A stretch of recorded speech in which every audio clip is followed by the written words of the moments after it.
Welcome to the Next News Network. It is time for Between the Headlines. Hope you had a great Father's Day weekend. It's 7:41 in Washington, D.C., 74 degrees, light rain, 91%, and winds at 5 miles per hour. Good evening. I'm Gary Franchi, Next News Network Chief White House Correspondent, bringing you the latest White House news from the past 24 hours here on our streaming partner with Trump Daily Post. Tonight's rundown starts with President Trump driving forward a forward-looking national security and technology agenda from the Oval Office, while the administration also pressed its message on Iran, border enforcement, and results Americans can measure. Now, the White House centered the day on President Trump signing major executive orders advancing quantum innovation and protecting the country against advanced cryptographic threats. The White House framed the move as a major investment in American quantum leadership, built to secure national defense, strengthen research and development, and keep the United States at the front of a critical industry. The same White House messaging over the last 24 hours also kept a strong focus on Iran developments, border enforcement victories tied to lower rents, and a broader promises-kept record across security, innovation, and growth. And according to the daily guidance, the president began Monday with executive time at the White House at 8 a.m., followed by a 3:30 p.m. executive order signing in the Oval. The schedule also included 2 Oval Office policy meetings later in the day at 5 and 6 p.m., all in Washington, with no major out-of-town travel listed. And from the Pool reports, reporters were called to gather at the White House for the Oval Office executive order signing just before the event got underway. The Pool movement signaled the administration was preparing to put a major presidential action on the record. And from the same reports, President Trump then began speaking and announced a major investment in American quantum leadership. The event brought together Energy Secretary Chris Wright, Defense Secretary Pete Hegseth, Department of War, I should say, Commerce Secretary Howard Lutnick, and OMB Director Russ Vought, along with representatives from Google and IBM, underscoring the administration's push to align national security, industry, and cutting-edge technology. At the top of those remarks, President Trump also touched on Iran. From the Pool report, the president emphasized 2 outcomes: keeping the Strait of Hormuz open and ensuring Iran does not develop nuclear weapons. He also said funds being unfrozen under the negotiations will go towards food purchased exclusively from American farmers. In follow-up remarks from the Pool, President Trump made clear he would act if Iran breaks the terms of the Memorandum of Understanding or misbehaves. He said the threat of a nuclear weapon outweighs economic risk, while Secretary Wright added that oil and natural gas are flowing at pre-crisis levels and could move even higher. The president also reiterated that Iran is expected to use those funds to buy food from the United States. In the same media availability, President Trump also addressed vandalism at the Reflecting Pool on the National Mall. From the Pool report, he said the damage included a 350-foot slit likely cut by a vandal using a box cutter or a knife, and added that the pool will need to be drained and repaired. On the domestic front, the White House said that President Trump's border enforcement is helping drive down rents nationwide. The administration tied that relief to a drop of more than 50% net international migration in 2025, higher housing vacancy rates, and lower monthly costs for many of the nation's 46 million renters. Now, overseas, Vice President JD Vance gave a subsequent update from Switzerland on the Iran negotiations. The White House said Iran agreed to allow IAEA inspectors back into the country, with discussions able to begin as soon as today. Well, Vance also said the Strait of Hormuz remains open and talks are continuing to keep it that way during the conflict. He added that progress is also being made on a Lebanon ceasefire through a deconfliction mechanism involving Israel, Lebanon, Saudi Arabia, and the Emirates. Now, before departing Switzerland, Vice President Vance took questions on the tarmac. The White House said that he stressed that frozen funds stay frozen unless there is clear progress, and that Qatar has been asked to help establish a mechanism to ensure any money is used as intended. He also pushed back on chatter about any snub by Iranian negotiators, saying productive meetings continued for 9 hours, and that trust will be built on actions and not words. Earlier in the day, the White House had announced that the vice president was scheduled to deliver remarks in Switzerland at 1 p.m. local time as part of his ongoing travel engagements yesterday. The White House said that Vice President's motorcade rolled to Emmen Air Base at 7 p.m. local time and beginning his return trip from Switzerland. Taken together, the last 24 hours show a White House pressing ahead on advanced technology, national security, diplomatic leverage, border enforcement, and day-to-day executive action with a steady emphasis on American strength and measurable results. That's the latest from the White House tonight. Now let's turn the page and move into the rest of the top stories that are shaping this day and kicking off the week. We're going to dive deeper into what happened in Switzerland over the weekend, as well as the latest out of Iran today. Also, the news of Elon Musk going after Ro Khanna, making headlines today. Also, the latest on Gavin Newsom and the investigation into his wife and the activities of his administration. And of course, Gavin Newsom is, well, let's just say he's not sleeping easy. We've also got more news out of Chicago with respect to the murders that continue to pile up, the bodies that are piling up in Chirac, and how President Trump intends to deal with that, making it very known. Also, we'll have the latest on the attacks at sadly, the attacks on the Reflecting Pool, which is a national monument for all Americans, but leftist deranged morons seem to think that by attacking that, they're attacking President Trump. So we have some news on that. President Trump, of course, making remarks on that in the Oval Office today. We'll bring you those remarks. And, of course, the latest on the America 250 festivities that are set to kick off this week. We have all the details on that. And, of course, just how the left is handling all that American pride right in the middle of their own Pride Month, right? But we have a different Pride Month, Pride in America. So let's get at it, Brian. Let's talk about what's going on here with the latest from Iran. 15 million barrels came out of Hormuz. The strait stayed open. Gas prices started dropping from Michigan to South Florida. And the corporate press still wanted you staring at a handshake clip. And that's how sick the cartel is. President Trump just put the whole win in one line. We have an open strait, and we'll have a country that will never have a nuclear weapon. That's not spin, that's leverage, that is command. While Democrats and their media pets try to manufacture a collapse in Switzerland, JD Vance and Trump's team hammered out the mechanisms that actually hit your wallet and box Iran out. And the receipts get even better. And the story matters because it hits the most personal nerve in the country right now. Your money, your gas bill, your retirement account, your sense that America finally has adults back in charge. Well, JD Vance laid it out after what he called a very productive 36 hours in Switzerland. Roughly 15 million barrels moved. The Strait of Hormuz stayed open. A regional ceasefire mechanism got locked in, and Iran agreed to let inspectors back in. Then came the proof on the ground. Local outlets in Michigan, Green Bay, Myrtle Beach, and South Florida splash headlines showing gas prices down 73 to 75 cents from last month. At the same time, Trump said the market hit record highs and more Americans are working than ever, and that's what strength buys. Barack Obama and the former Biden crowd, they fed around pallets, weakness, and blackmail.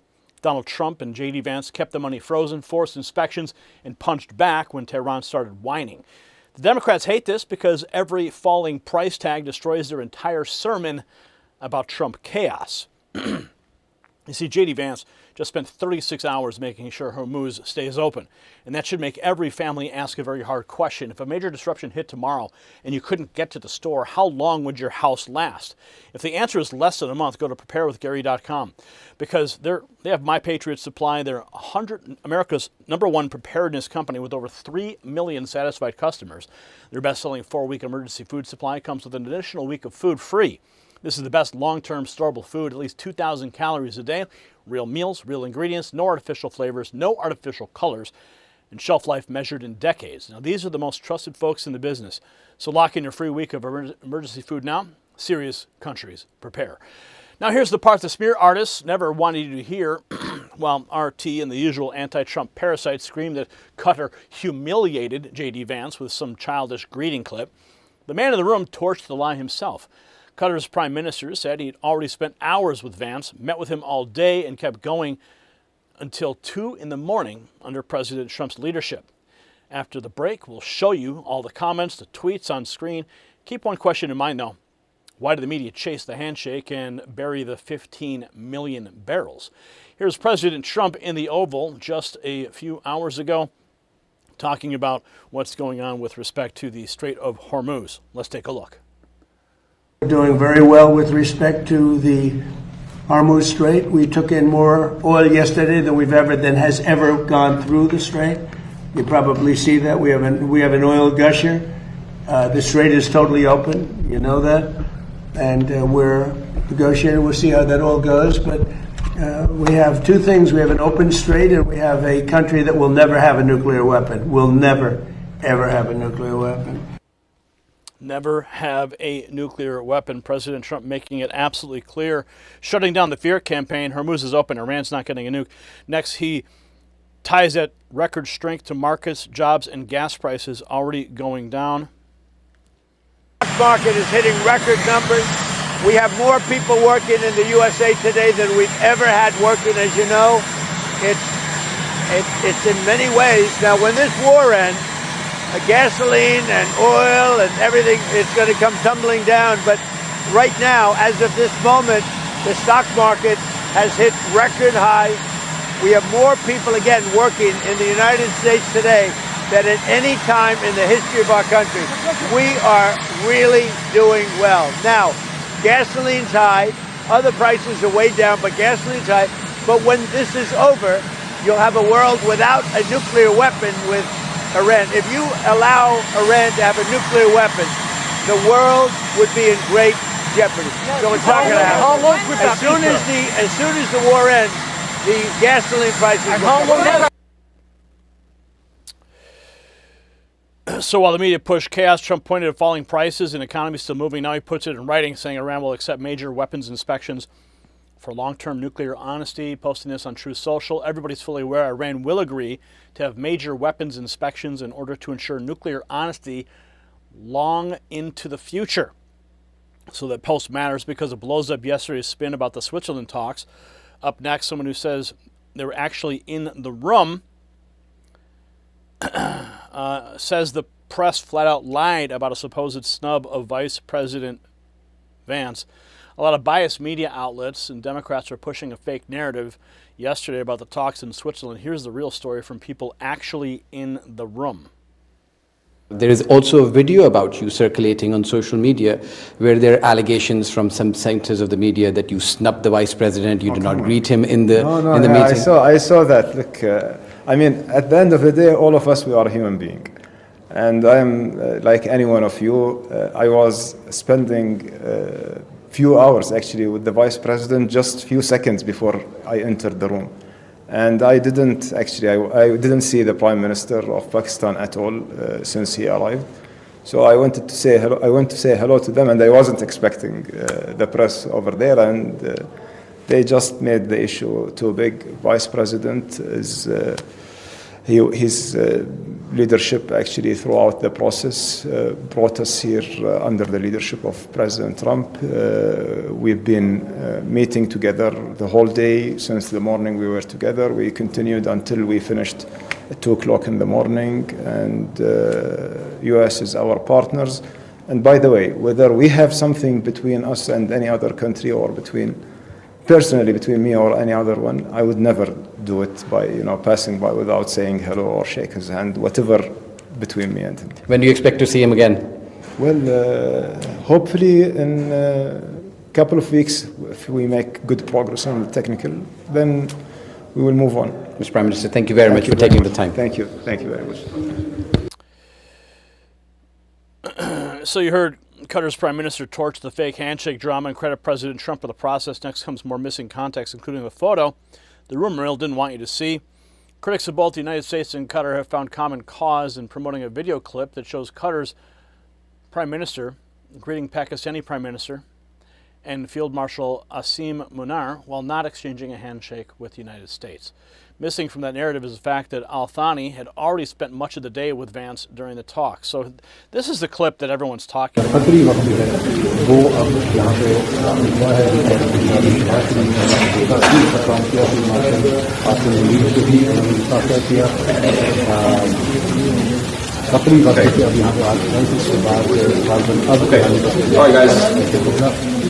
Now, I remember seeing that live when it happened, and I thought to myself, oh, that was kind of an odd greeting, but of course, you need to have the context behind it. They'd already been working for hours that day. RT says that Vance humiliated, hand-blanked by Qatar, refusing to greet him. So that the added context, I suppose, how bad faith actors clipped one moment and ran with it. And of course, the smear headline from RT, Vance humiliated, right? That's not the case. See, but that's how the propaganda machine works. Crop the video, invent the scandal, push the lie. Now watch Vance answer with facts, warning Iran that they trash talk America, Trump will hit back. What we told the Iranians yesterday is when you guys engage in what us millennials might call trash talk, you can't expect the President of the United States not to respond and not to correct the record. So when they say things that aren't true, the President is going to respond to it. I'm going to respond to it. Americans are going to respond to it. When they make threats that aren't rooted in reality, they have to accept that the President of the United States is actually going to set the record straight. That's all that happened. So yes, there was a little bit of threatening, there was a little bit of whining, but at the end of the day, the talks continued and we made great progress. Vance makes it plain, no whining, no empty threats, no free pass or lies. Next, he lays out the rule driving the talks. Don't trust words, trust actions, especially on inspectors. Here he is on the tarmac. These negotiations that you believe that people are not always acting in good faith. Have things changed over the past 36 hours during your meeting with Iran and the other mediaries? No, all I mean is, look, whether good faith or bad faith, you can't trust anybody's words. You have to trust what they actually do. Letting in the inspectors is a big deal, but again, we're going to see what they actually let the inspectors do once they're in the country. That's going to continually be a part of our negotiation. So my point is not that I trust or distrust anybody. My point is that I trust actions. And what the President has asked us to do is verify what they're doing, focus less on what they're saying. Classic America First negotiating, verify everything and believe nothing on faith. Next, he gets more specific, saying the team locked in a mechanism to keep Hormuz open and flowing. Well, again, I feel great about the progress that we made over the last couple of days. We're looking forward to going back home. It's been a very long day. I know the reporters had a long day as well, so I appreciate you guys. But look, the fundamental thing we got is, number one, we set up the mechanism to ensure not only the Straits of Hormuz are open, but will stay open. We think about 15 million barrels of oil come out. That's one of the reasons why oil is so low right now. Obviously, that means lower gas prices, and gas prices are going to keep coming down. Number two, we actually set up the right mechanism to ensure the regional ceasefire to manage the inevitable conflicts that will come up. We feel great about that. We're working with our allies from the Israelis to the Gulf Arabs to make sure that sticks, and we feel very, very good about where that is. We have the Iranians allowing weapons inspectors, nuclear inspectors into their country for the first time in a long time. We're obviously going to bolster that inspection regime to make sure they can never have a nuclear weapon. And finally, we continue to make progress on these technical negotiations. We left a lot of our team, the Iranians left a lot of their team at the resort there to keep on working at it. So all in all, a very productive 36 hours. We're going to have to keep working it. The last point that I'll make is, as I told you all this morning, this is laying a foundation for what could be a truly transformed Middle East. But we haven't built the house yet. We're going to have to keep on building, and that's what we'll do. So it's not just rhetoric, it's structure enforcement. Next, he explains the money side, saying frozen Iranian assets stay frozen unless Tehran keeps making progress. Sir, you mentioned for the Iranians using these frozen funds. Sure. To buy American soy, for example. You mentioned, is that something that was raised yesterday that they've already agreed to? The Iranians have already agreed to that? Yeah, that was something that came up yesterday, and we actually asked the Qataris to help us set up the mechanism so that we can ensure that the money goes where we want it to go, and they agreed to do that. We have a good relationship, obviously, with them and a good operational oversight mechanism in place. But even with that said, even with the caveat that's going to benefit American farmers and obviously benefit the people of Iran, we want both. But fundamentally, that money is not going to be unfrozen unless we continue to see progress. So that'll obviously be a big part of the negotiation in the days to come. So that's the Trump formula. One sentence, no cash without compliance. Next, we see Vance head home for what his team is calling an intense run of negotiations. Vance boarding Air Force Two en route back to the U.S. Have a safe flight home. So after a productive 36 hours, Vance boards Air Force Two. Meanwhile, the pressure campaign keeps rolling with Rubio heading into the Gulf as progress continues. Rubio is heading to the United Arab Emirates, Kuwait, and Bahrain starting tomorrow amid major progress. Marco is an incredible member of Trump's team. So with Vance back home and Rubio moving in, Trump's team is pressing this from every angle. The contrast couldn't be clearer. Obama's Iran deal, remember that? Pallets of cash. However, Trump means leverage. Yep, the meme in one visual. Obama making a deal with Iran, Trump making a deal with Iran. That is the contrast right there. So the ugliest detail in the whole episode is not Iran's trash talk, it's a sabotage from America's own failed priesthood. Barack Obama built the surrender model with cash and fantasy. Joe Biden spent 4 years broadcasting drift and weakness before President Trump got back in office and shut that chapter down. Then the legacy media grabbed a cropped clip in Switzerland and tried to sell you a soap opera snub, while Trump's team forced nuclear honesty, inspections, frozen funds, and an open strait. JD Vance said it perfectly. You can't trust anyone's words. You have to trust what they actually do. Exactly. Trump trusts actions. Iran now faces inspectors. The money stays frozen unless progress gets verified. And every liar who rooted for failure just got caught choosing gossip over cheaper gas and American strength. So remember the picture the regime press tried to blur. 15 million barrels moved, the Strait of Hormuz stayed open, gas headlines from Michigan, Green Bay, Myrtle Beach, and South Florida flashed, dropped of 73 to 95 cents. Trump's line stood tall over all of it. We have an open strait, and we have a country that will never have a nuclear weapon. And that's the standard now. Keep the inspections real, keep the money frozen unless progress gets verified, keep answering Iranian trash talk with American power. And keep Marco Rubio pushing through the Gulf while JD Vance drives the enforcement home. If CBS, CNN, or RT want to obsess over a greeting line instead of your fuel bill, let them embarrass themselves. We're going to keep the receipts on screen and the pressure on full blast.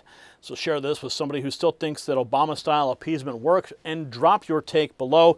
No cash, no bomb, no surrender. And make sure you stay connected with us here at the Next News Network. That's why we set up this phone number just for you. Text raw feed to 844-840-4963. Bypass the algorithm, get notifications from me direct to your phone when YouTube fails you. And since we're celebrating the wins here at the Next News Network in America 250, check out the merch shelf below this video or go to shop.nextnewsnetwork.com.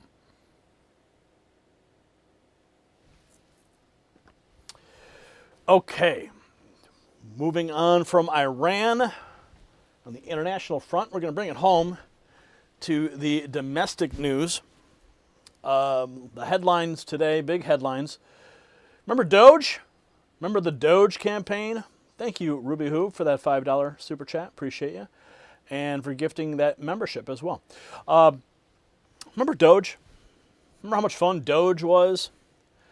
Well, now we have members of Congress who are saying that Doge is killing people. Literally children. So Elon Musk had some sharp words, and looks like Ro Khanna was on the receiving end. Let's go ahead and get you the latest on that. Ro Khanna just said Elon Musk needs to answer for 4.5 million children and should be subpoenaed, investigated, and dragged before Congress. That's the line. It's not a typo. It's not a slip. A Democrat congressman grabbed dead children and swung them like a club to protect the foreign aid cash machine. Elon Musk fired back with 6 words that landed like a brick through the stained glass lie. Time to sue this liar. Good. Because once you hear what Doge actually demanded from USAID contractors, and once you see the $550 million bribery scream already blowing up, Ro Khanna's meltdown stops looking moral. It looks terrified. And this matters because Ro Khanna is trying to criminalize transparency. Doge's standard was brutally simple. Provide contact information for the recipients of aid so the money could be verified. That's it. Names, contacts, proof of a human being actually getting the cash. And for that, Khanna screamed that Elon Musk possibly sentenced 4.5 million children to death and demanded subpoenas, investigations, and political revenge once Democrats take power. That is government by emotional blackmail. Meanwhile, the Trump administration's Justice Department already cracked open a USAID bribery scheme tied to more than $550 million in contracts, and a USAID official, plus several executives pleading guilty. Guilty. Not smeared, not guessed at. Guilty. So the same Democrat machine that treats USAID like sacred scripture panics the second anyone asks for the receipts. That panic tells you everything. This fight is not about compassion. It's about whether American taxpayers keep funding untraceable foreign money flows while politicians like Ro Khanna pose as saints and torch anybody who audits the pipeline. You see, Ro Khanna wants you too guilty and too scared to ask one basic question. If the shelves empty tomorrow, how long could your family last without the store? If your answer is less than a month, get moving with Prepare with Gary at My Patriot Supply. They're America's #1 preparedness company with over 3 million satisfied customers, and their best-selling 4-week emergency food supply comes with an additional week of food for free at preparewithgary.com. This is the best long-term storable food from the most trusted folks in the business. You get at least 2,000 calories a day, real meals, real ingredients, no artificial flavors, no artificial colors, and shelf life measured in decades. For disruptions, a month is baseline readiness. So lock in your free week of emergency food now at preparewithgary.com. Receipts matter at home as well. Now here's a detail Ro Khanna hoped you would never connect to his sermon. While he rants about billionaires and sacrifice, Katie Miller says Khanna logged 4,300 trades last year, pushed $59 million in total trade volume, and lives in a $9.5 million D.C. area home.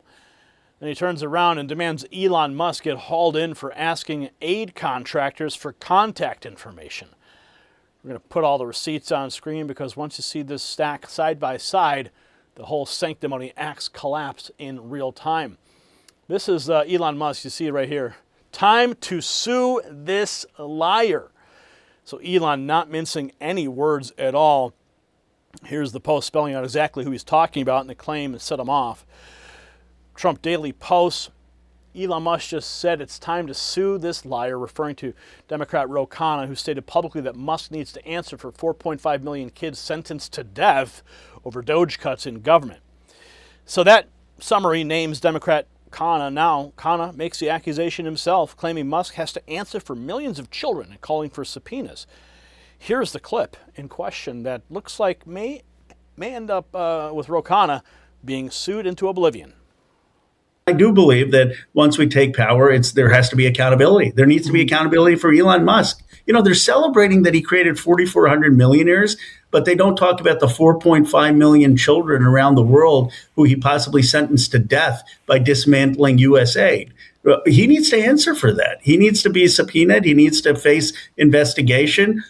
He needs to answer for what he did with Doge. That it's not just let's move on. And we will use the Oversight Committee and the Judiciary Committee to hold people accountable who violated the law on ICE and abused power with ICE, who violated the law in killing people on boats in the Caribbean, who violated the law when it came to Iran and some of the strikes, who violated the law with Doge. There will be accountability. There needs to be accountability before reconciliation. And certainly there are voices like Robert Garcia, Jamie Raskin, myself, who are for aggressive oversight and investigation, including of the Epstein class. Looks like there'll be an aggressive investigation into you, Ro Khanna. Going straight to the threats and investigation next, Doge allies fire back with the corruption angle at USAID and ask why the man pushing transparency is the one under attack. So Doge designer says Musk calls for the arrest of Ro the Robber Khanna. U.S. Department of Justice announced that USAID official and several executives pleaded guilty in a bribery scheme involving more than $550 million in contracts. Yet Ro Khanna is claiming Elon should be investigated over Doge spending cuts. The standard applied by Doge was very simple. If taxpayer money is being sent as aid, there should be a way to verify who received it and make sure the money isn't being stolen or misused. The DOJ is uncovering corruption connected to USAID contracts. Ro Khanna is attacking the person pushing transparency. Elon simply asked where the taxpayer money was going and whether it was actually reaching the people it was meant to help. Ro the Robber Khanna should be in prison. So that turns the spotlight from Musk to Khanna. Now Elon sharpens it with 6 brutal words. No, 3 actually. A fresh claim. Ro the Robber is all Elon Musk posted. Elon brands him as Ro the Robber and points to the money. Up next, Katie Miller lays out the trading numbers while Khanna is caught once again talking about how to spend Elon's fortune. Ro is the #1 stock trader in Congress. Last year, he reported 4,300 trades with $59 million in trade volume. Also recently purchased a $9.5 million home in the D.C. area. But think about this, Jennifer. For 5% tax one time, on Elon Musk, you could have universal childcare in America, $10 a day for every family. That's one person, one time, 5%, and he wouldn't even miss it because the market would grow by 15% and his wealth would still grow. And yet they're opposed to something as basic as that. Disgusting. Trying to spend Elon's money. So he loves taxing billionaires when the billionaire is Elon Musk. Now another post hits the hypocrisy, tying his wealth tax to his own massive fortune. Roe is worth $200 million, has $600 million in trade volume so far during his time as congressman. He's a liar, a hypocrite, inside trader, and fraudster. If he wants to fund these causes, he should be the first to give up from his private fortune. But think about this, Jennifer. So the populist pitch starts looking a lot like insider privilege. Next, Elon answers the millions of children line head on, saying Doge only asked one basic question: where did the money go? Elon Musk mic drops people like Ro Khanna, who claimed Doge killed millions of children. All Doge did was require a contract with the aid recipients. Listen to this. The president, and very hard to cut things that are obvious waste and fraud, like ridiculous waste and fraud. What I discovered that it's extremely difficult even to cut very obvious waste and fraud from the government, because the government has to operate on like who's complaining. Like if you cut off payments to fraudsters, they immediately come up with the most sympathetic sounding reasons to continue the payment. They don't say, please keep the fraud going. They say, they're like, you're killing baby pandas. And we're like, meanwhile, there's no baby pandas are dying. They're just making it up. The forces are capable of coming up with extremely compelling, sort of heart-wrenching stories that are false, but nonetheless sound sympathetic. And that's what happened. So it's like, perhaps I should have known better. But I thought, wait, let's try to cut some amount of waste and fraud from the government. So Musk's point is simple: verify the aid before cash keeps flowing. Now you see his own post where he says money was being routed to corrupt politicians and names Khanna directly. Here's Elon Musk. The standard applied by Doge was very simple and easy. Provide contact information for the recipients of aid so we can confirm it is not fraudulent. The reality is that money was being sent to corrupt politicians under the guise of aid. Liars and stock insider traders like Roe the Robber should be in prison. So after the prison warning, the case against Khanna broadens beyond Doge.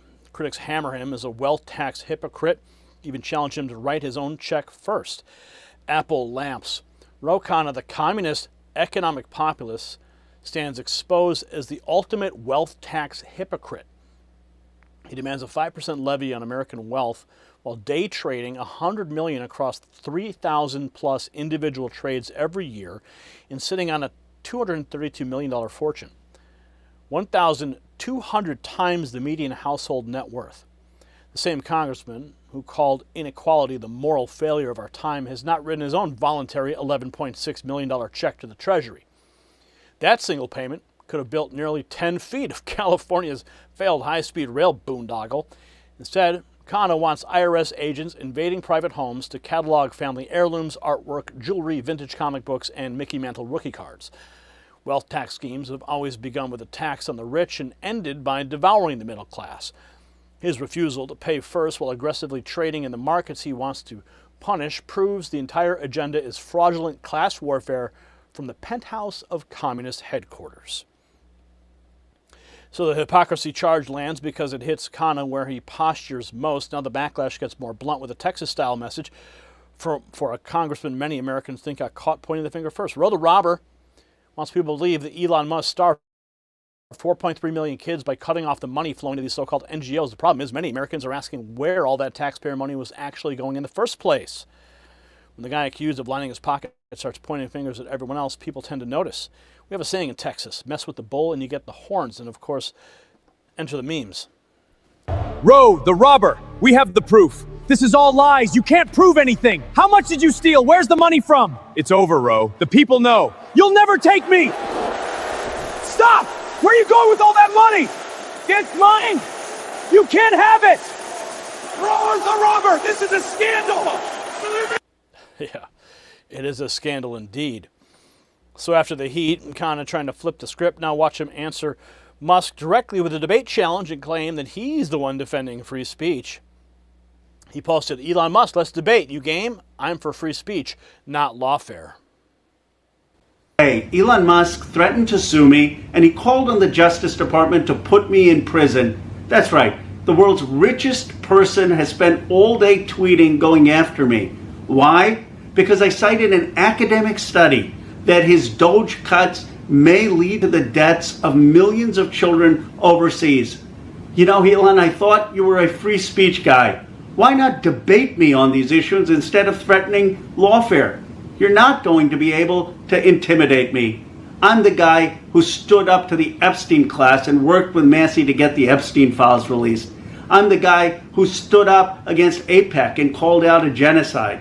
And I'm the guy who stood up to billionaires in my district who ran someone against me and still called for a wealth tax. So I'm not going to be intimidated or silenced. I need your help. I need the help of folks to sign this petition and help me stand up to power and fight for truth and justice. Okay, Ro, whatever you say. So let's see, did Elon respond to Ro Khanna? So far, not seeing any responses and all, but of course, he looks like he's definitely getting roasted in the replies. So the moral center of the story sits inside one sick reference from Ro Khanna. Elon Musk needs to answer for 4.5 million children and needs to be subpoenaed. Ro Khanna didn't bring receipts. Elon Musk did. Elon Musk said Doge only required contact information for aid recipients so funds could be verified. Then the Justice Department blew open the guilty pleas on a U.S. AID bribery scheme tied to more than $500 million in contracts. That contrast buries Khanna. A man tied to the party of the aid pipeline screamed murder when someone asked for names on the delivery list. Then that same man, blasted as a giant congressional traitor, tried to hide behind free speech leader in a debate challenge. No.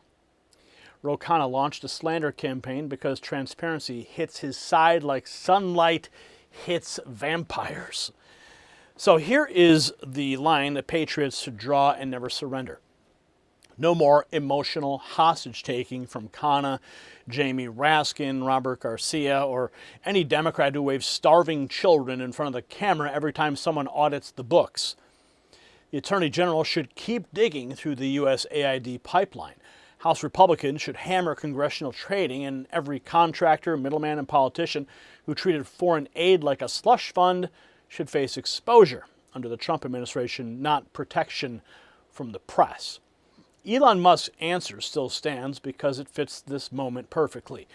Time to sue this liar. Exactly. If Ro Khanna wants subpoenas, start with the people who handle the money. Start with the guilty pleas. Start with the trade records. Start with the mansions and the sanctimony. So share this with someone who still thinks asking for contact information is cruelty. It's called oversight, and the crooks hate it for a reason. And you know what I hate? When you do not get the notifications that you deserve, the ones you asked for. So that's why I set up this number. Text raw feed to 844-840-4963. Thousands and thousands of patriots are already on the insider list, and they are staying informed when YouTube has other plans. So make sure you take advantage and get on this list immediately. And why don't you celebrate with the Next News Network? America 250 is upon us. Check out the merch shelf below this video or go to shop.nextnewsnetwork.com.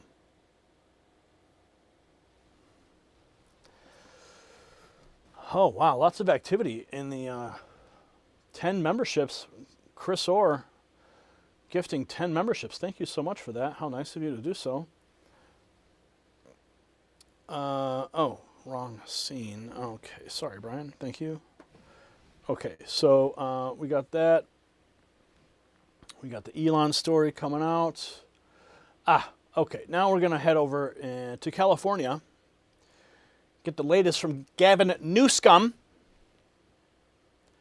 What's going on there? And then we're going to go to Chicago then we're going to go to the reflecting pool, and then the National Mall. So lots of news. Oh, beautiful memes too. Oh, the memes today were on fire today.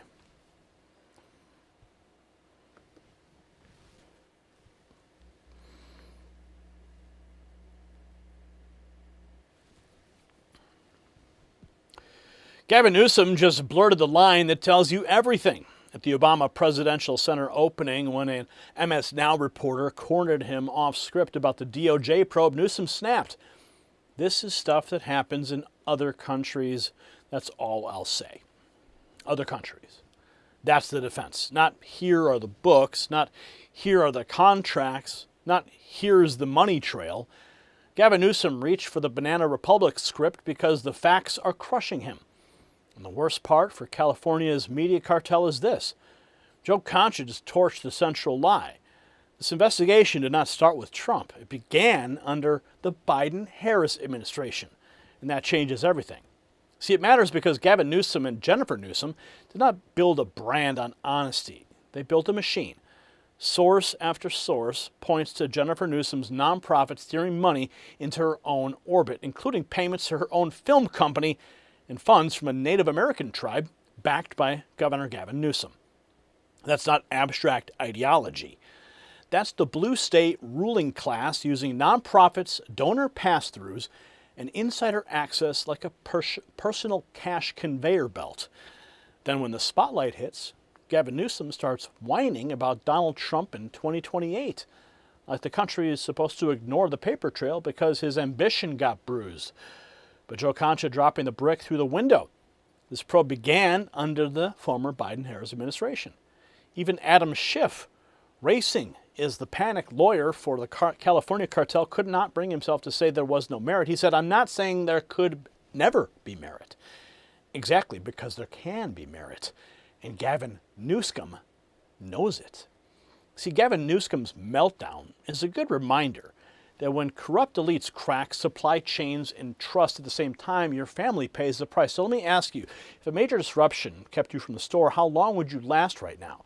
If the answer is less than a month, go to preparewithgary.com.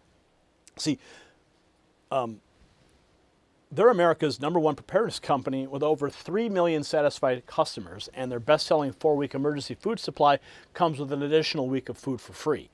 This is the best long-term storable food from the most trusted folks in the business. At least 2,000 calories a day, real meals, real ingredients, no artificial flavors, no artificial colors. And shelf life measured in decades. So grab your free week of emergency food now. Depend on yourself, not Gavin Newsom's racket. And here's the detail Gavin Newsom's media bodyguards want buried.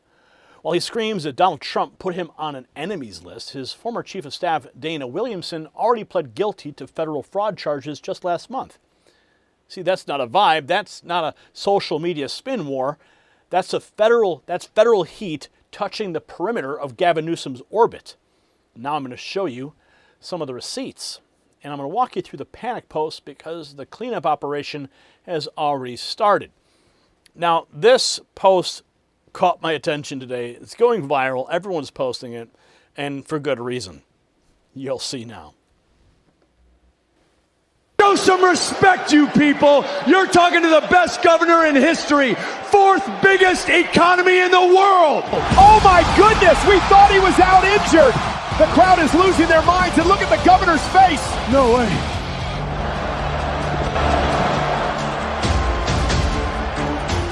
Quit your crying. I'm just like you. I got 960 SAT scores. Frankly, I think we are nothing alike. I don't need illegals to vote by mail to win an election. Give me $100 billion more from my California high-speed train, and I'll leave you alone. Okay, I'll think about it if you do one thing.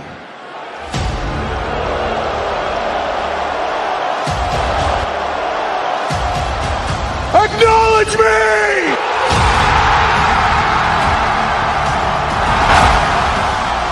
Oh, what a slap! He's rocked! Chair shot! Right to the skull, he's down! Thrown over, it's over the top! He's crashed through the announcer's table! Absolute carnage! On the bar! ring to confront the commander-in-chief. She takes a super kick to the face, and she's out cold. Completely out of it. Here comes Jeffries running down the ramp. This is Jim Crow 2.0. He slammed that team into Obama. Voter suppression. Oh, man. Tell me that was not funny. So the parody hits because Newsom's ego writes the jokes for him. Now watch what happens when an MSNBC reporter corners him on corruption claims and he blurts out, this happens in other countries. First Lady, I just want to say hi. We're live on MS Now. I just want to say hello real quick. Katie, just 1 second. I'm going to give them a chance to say hello to some folks. Governor, Madam First Lady, it's great to see you both. We're live on MS Now. How good is that? Two things. Quick reaction to this, and then you've been very, very forceful in your condemnation of this DOJ investigation. Into both of you, I would love for you guys to both address this and what's happening. All on contrast today. I mean, I walked up. A couple of people said when they walked upstairs, they said they were crying the whole time. And I looked at them. I said, I'm good.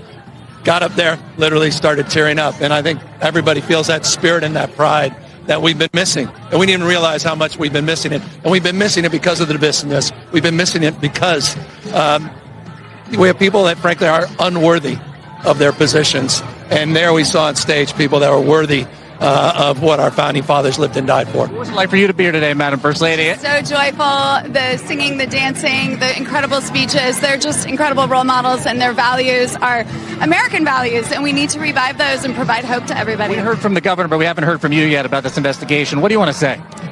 I'm just so grateful for this inspiration and leadership. We need more of this. Hey, this is stuff that happens in other countries. That's all I'll say. Happens in other countries. Who wants to go after me, go after me. It's nice to see both of you. Madam First Lady, it's great to see you. Thank you, Governor. Thanks. So Newsom tries to duck the question, but that defense falls apart fast. Joe Concha lays out the key fact. The probe started under Biden-Harris and not Trump. Listen. That this is a Trump-led investigation. This investigation began under the Biden-Harris administration. That's interesting, right? So, no, this isn't even the Trump DOJ. They're just continuing what the Biden and Harris administration started. And basically, it's all about this nonprofit that Jennifer Newsom runs. And she has been able to steer contracts in the direction of certain companies. And then, obviously, being the First Lady of California, there may be a quid pro quo going on here. And it's very telling, by the way. Daily Mail has done an investigation showing that she pays herself well over $1 million to run this nonprofit that does not take in a heck of a lot of money on top of those contracts that they're going out to. So overall, this is not a good look at all for Gavin Newsom. So even with Concha knocking down the spin, the Democrats still run cover. Next, Adam Schiff tries to cast the DOJ as the villain while admitting there could be merit to the case. So I've been on the president's enemies list since he was president the first time because I led his impeachment and I served on the January 6th committee. So for me, this is nothing new. But I served for almost 6 years as a federal prosecutor. And to see the Justice Department so badly abused, to see the mass defections of prosecutors, ethical prosecutors, leaving the office in Los Angeles where I serve, leaving offices all over the country, it is really horrifying. There used to be a presumption, when I was a prosecutor, it was certainly the case, that prosecutors were acting in good faith and judges gave them that presumption, juries gave them that presumption. That presumption now has been flipped on its head. And in any case where the president announces that he wants his opponents investigated, the presumption should be flipped on its head. That is, there should be a presumption of irregularity. There should be a presumption against an investigation when it's one the president is calling for of his political enemies. So I think we have to assume that these are political, that these are not based on fact until proven otherwise. But to see the department used this way is doing lasting damage to the rule of law in America. And it's not just the president using the Justice Department to go after his enemies, he's also using it to protect his friends. So he's pardoning criminals that do business with his family. He is making investigations go away involving corrupt allies. The mayor of New York, the former mayor of New York, had been indicted on corruption charges. Donald Trump made those charges go away because the mayor was useful to him on other things. So we're seeing more corruption, not less, as a result of this Justice Department and its use against the president's enemies. But I mean, the difference between you and other politicians who have been the target of some of these investigations, their ex-chiefs of staff were not indicted. And that's the case for the governor, where one of his advisors and chiefs of staff were, caught up in this corruption case that began with the Biden administration. I mean, is it out of the realm of possibility that there could be a legitimate investigation here, stemming from that at least? Well, my understanding is that the governor's former chief of staff said the governor had no involvement in what she ended up pleading guilty to. So that's as much as I know of the facts of that. Look, I'm not saying that there can never be merit to an investigation, even when it involves someone that is not a fan of the president. But what we are seeing, what we have seen, is such dramatic proof of the abuse of the department. The indictment of James. Okay. Yeah, we all know if there's anyone that wrote the book on abuse, it's Adam Schiff. He wants viewers focused on process, not the corruptions. Meanwhile, FBI is out doing what Democrats rarely do, hauling a fugitive tied to a $3.7 billion Medicare scam. Ibrahim Khaldoon Hilmi, this is FBI Director Kash Patel posting, charged with one of the biggest Medicare scams in history, allegedly orchestrating a massive $3.7 billion scheme to defraud Medicare.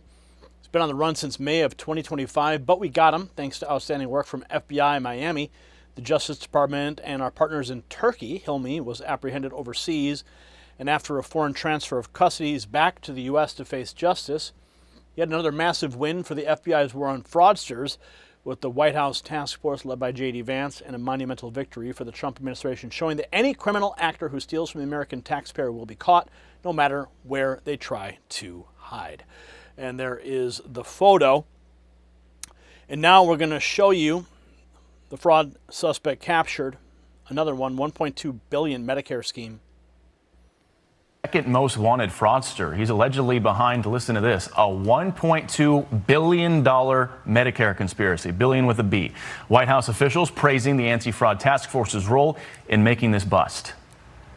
This is why this task force was so important, because it has focused all of the resources of the federal government on doing this.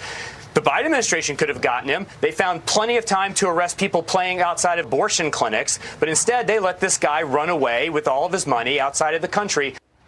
And David Spun is joining us live from Washington with the latest on this. David, DOJ has been busy making these busts. The department really has, Bill. This capture is part of that administration's approach to highlight fraud. Sure, other Justice Departments in the past have caught fraudsters and did it for decades, but this time the FBI and DOJ put together a most wanted fraudster list with 8 people. 2 are already in custody in just 3 weeks. Herbert Kimball joins the list of those captured after he was taken down in the Philippines. According to authorities, he targeted the Medicare system to the tune of $1.2 billion. Investigators say he operated a sophisticated call center operation, and his conspiracy involved orthopedic braces and billing Medicare. He operated in the Philippines, where he was picked up after fleeing the U.S. So the fraud busts matter because Americans are sick of elites acting untouchable. Back to California, where new reporting zeroes in on Jennifer Newsom's nonprofit paying her own film company. Newsom's nonprofit reportedly took cash from a Native American tribe that operates a casino in the state and was backed by her husband, while her other charity reportedly paid her own private film company directly. But the Newsoms, well, they're pushing back. Donald Trump isn't just coming after me because of my mean tweets. He's coming after me because I'm considering running for president, because he hates that I've consistently called him out over and over again for his lies and deceit. One by one, anyone who has challenged Donald Trump has ended up on his hit list. And today, I proudly join that list. Why does he talk like that? But just last month, Newsom's former chief of staff, Dana Williamson, pled guilty to federal fraud charges. Joining us now for tonight's... So that brings us right to the inner circle after those payment questions and the chief of staff guilty plea. Now we dig into the panic building around Newsom's operation. Trump Daily Post, major cracks are forming inside Newsom's inner circle as his chief of staff suddenly walks away. Federal heat closing in on the California power couple at the worst possible time. A lot here when you start digging into some of the nonprofits, some of Jennifer Siebel Newsom's extracurricular activities. What more can you tell us that we should be aware of? Well, first of all, who knows? It could be politically motivated. John Bolton made that argument, and then he ended up pleading guilty. It doesn't change the facts. And it's been known for a long time that Gavin Newsom and his wife have been tied up in this very shady practice of what we call behested payments. Now, they're legal under California campaign finance law. Basically, politicians ask big money donors to give contributions to nonprofits of their choice. But in Newsom's case, he asked donors to give money to his wife's nonprofit organization. And sometimes these donors were, as you mentioned, the Native American tribe before, they were interests with business before the state. So it raises questions of conflict of interest. That was already out in the open. That's in the public domain. And it's very shady. What else might be going on in her tax returns, we've yet to find out. But we do know that Gavin Newsom's former chief of staff has pleaded guilty for fraud and corruption, and the rot is pretty thick in Sacramento. Oh, it's pretty thick. President Trump about to cut right through it. So the moral split in this story could not be cleaner. Gavin Newsom mutters about other countries and Adam Schiff cries abuse, while the Trump administration actually hunts criminals. Kash Patel just hauled Ibrahim Khaldoon Hilmi back to the United States to face charges in a $3.7 billion Medicare scam after he ran overseas. On top of that, Trump's FBI nailed another fugitive tied to a $1.2 billion Medicare conspiracy. That's what law and order looks like in real life.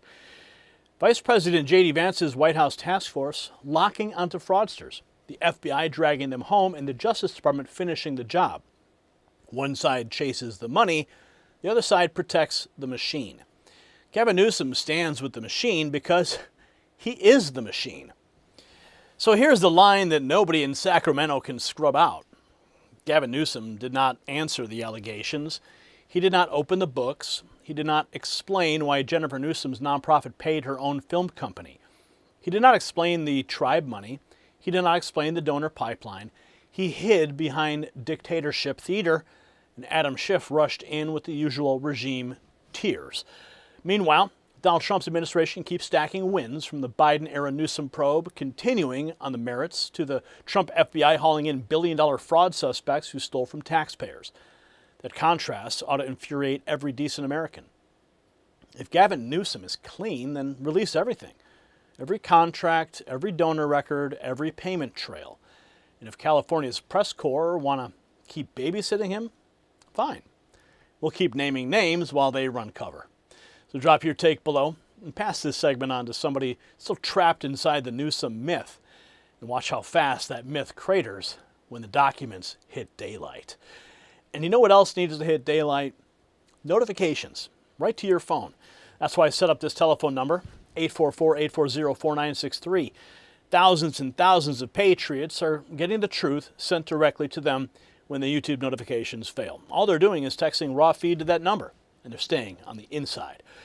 And time to celebrate some more wins with America 250 upon us. Check out the merch shelf below this video or go to shop.nextnewsnetwork.com.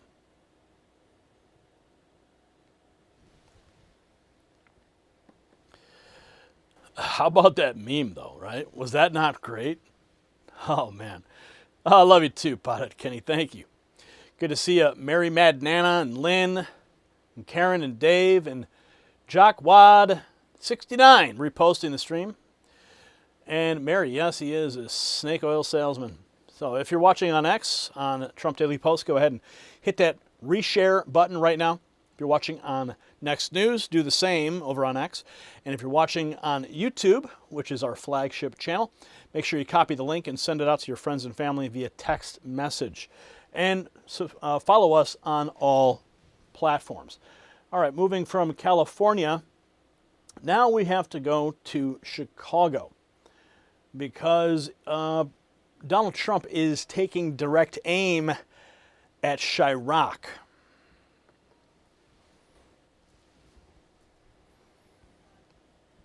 A red SUV. Brian, take two. I stumbled over my mouth. A red SUV rolled up to a Juneteenth crowd near 95th and Princeton, and two suspects opened fire from inside the vehicle. 13 people got hit, ages 17 to 47. That happened in Chicago while Brandon Johnson and J.B. Pritzker kept selling the same dead-end Democrat fantasy that slogans matter more than order. President Trump cut through the garbage with one brutal question. Why isn't Governor Pritzker calling me for help? Trump said he could make Chicago a safe city in a month. Just a month. And he said in 1 year it would be one of the safest. After what happened on that South Side block, every American should be demanding an answer right now. And this matters because Chicago's not suffering from bad luck. Chicago's suffering from Democrat rule. The body count alone buries the lie. One tally said 22 shot, 4 dead. Another said 35 shot, 5 killed. Another clocked 36 shot and 6 dead. Fox carried the worst number, 40 shot, 8 killed over Father's Day weekend and Juneteenth weekend. That's not a city under control. That is a governing class in collapse. And look at the people running it. Brandon Johnson babbled about Lyndon Johnson and Richard Nixon instead of locking down criminals. J.B. Pritzker mocked the idea of a war-torn Chicago on Jimmy Kimmel. Then families stepped over shell casings on the South Side. Acting Attorney General Todd Blanche blasted Pritzker because Illinois leadership is refusing federal help, even with agents on the ground. Trump already proved in Washington, D.C. that when leaders cooperate, crime drops fast. Pritzker would rather protect his anti-Trump vanity than protect the people of Chicago. At 95th and Princeton, Chicago families learned the hard way that chaos hits fast. So let me ask you, if a major disruption kept you from the store, how long would your house hold up? If it's less than a month, get moving with Prepare with Gary and My Patriot Supply, America's #1 preparedness company with over 3 million satisfied customers. Their best-selling 4-week emergency food supply gets you an additional week of food for free at preparewithgary.com. These are real meals with real ingredients, no artificial flavors and no artificial colors. You get at least 2,000 calories a day, shelf life measured in decades from the most trusted folks in the business. Preparewithgary.com gets you a free week of emergency food. In a city under pressure, weak leaders gamble with your safety. You don't. Now here is the part that should make your blood boil even more.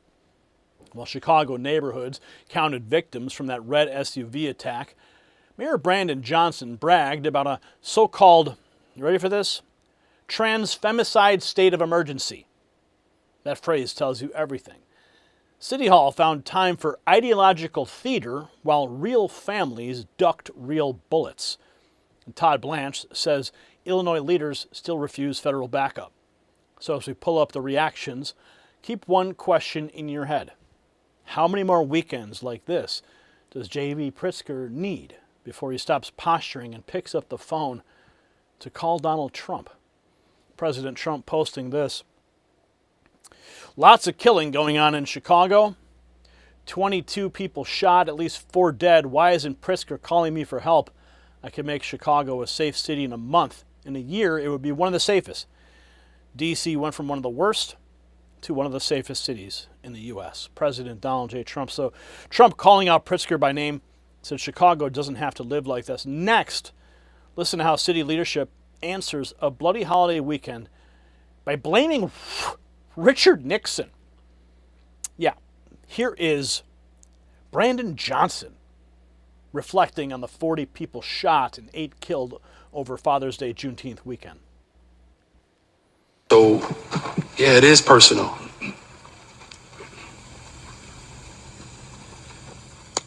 Black death has been unfortunately accepted in this country for a very long time. We had a chance 60 years ago to get at the root causes, and people mocked President Johnson. And we ended up with Richard Nixon. I'm going to work hard every day to transform this city. That's what it takes to build a better, stronger, safer Chicago. And I need everybody to step up. Mm-hmm. Yeah. So instead of owning the body count, he's pointing the finger 60 years back. Now we go to the street level reality. A Southside Juneteenth celebration shattered when 13 people are shot. Here's Local 7 on the bloodbath.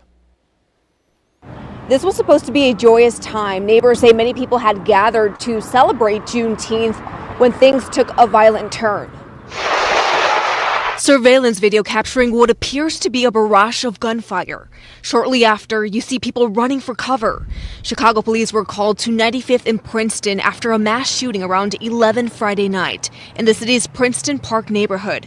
At least 13 people were injured. 244 West 95th Street. I need crowd control. Chicago police say a red SUV pulled up to a large crowd. Investigators say 2 suspects began shooting from inside the car before taking off. There's approximately 25 shell casings, both rifle and pistol rounds, from 243 West 95th all the way to the end of the block on Princeton. The victims' ages range from 17 to 47 years old and were taken to different hospitals. A 26-year-old man was last listed in critical condition. The majority of the victims are expected to recover from their injuries. All of a sudden, you hear this loud ba ba ba ba ba ba ba ba. I can hear the rapid fire gunfire.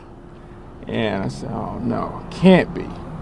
And next thing I know, you hear the sirens. Michael Blount was home at the time of the shooting. He says he's disappointed it happened at a time when people were looking to celebrate the holiday. It was a shame that it happened on Juneteenth. That's what it's supposed to be about, celebration, not what just happened.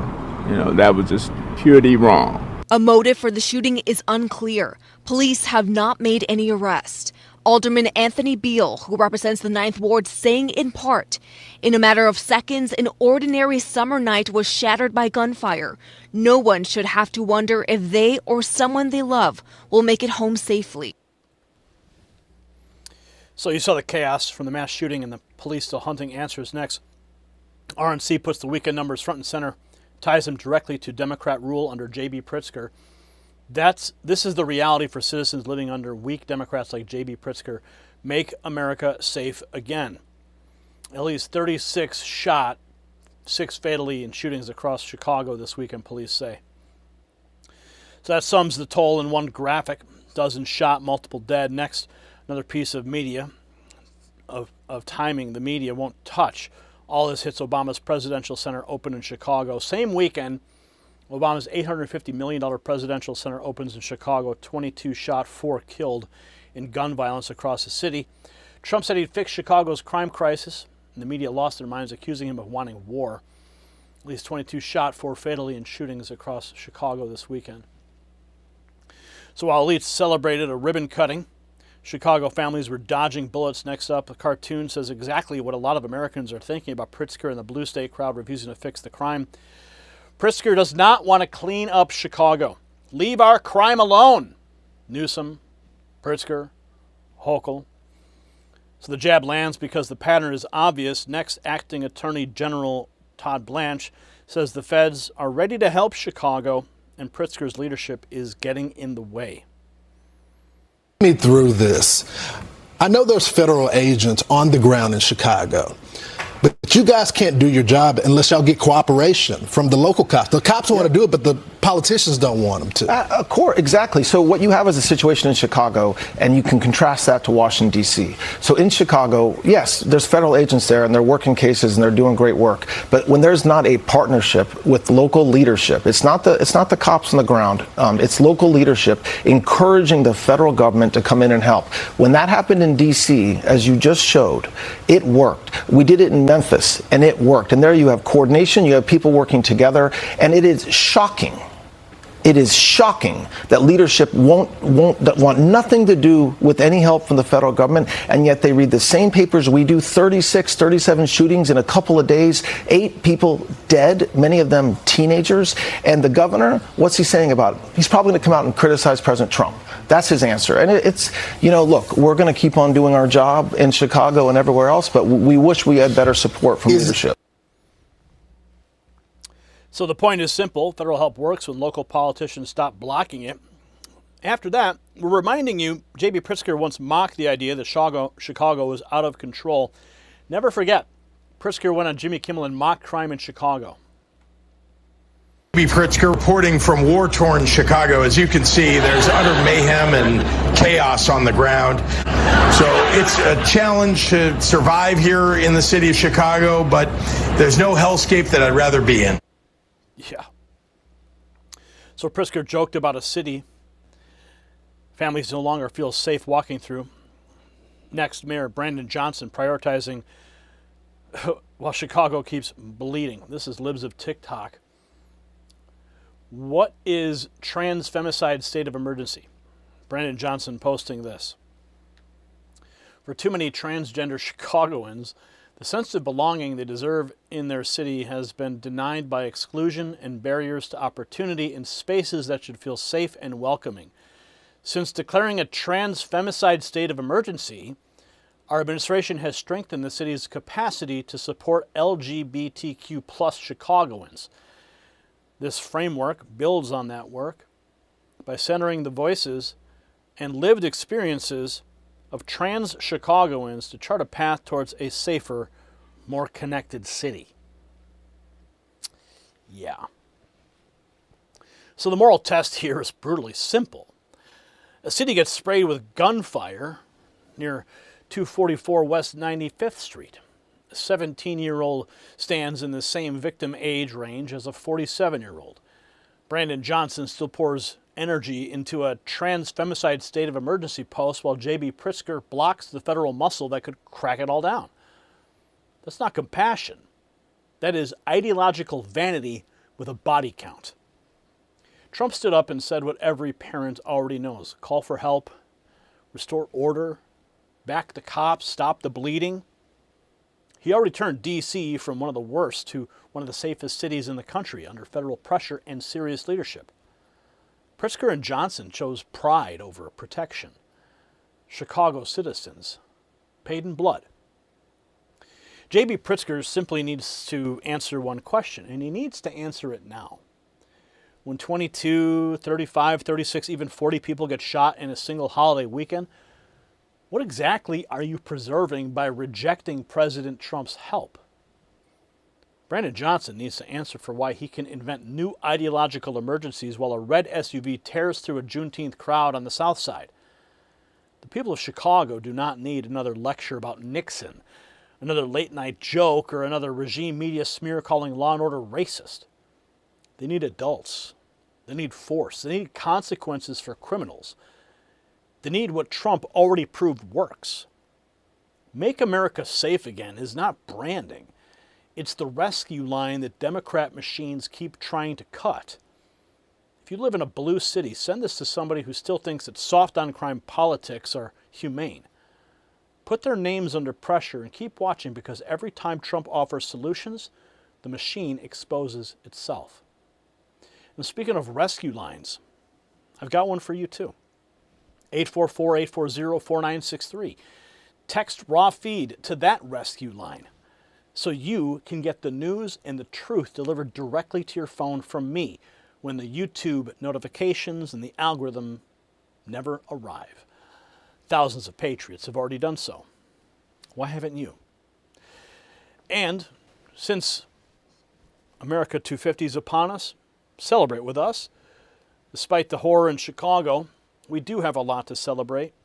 So make sure you hit the merch shelf below this video or go to shop.nextnewsnetwork.com.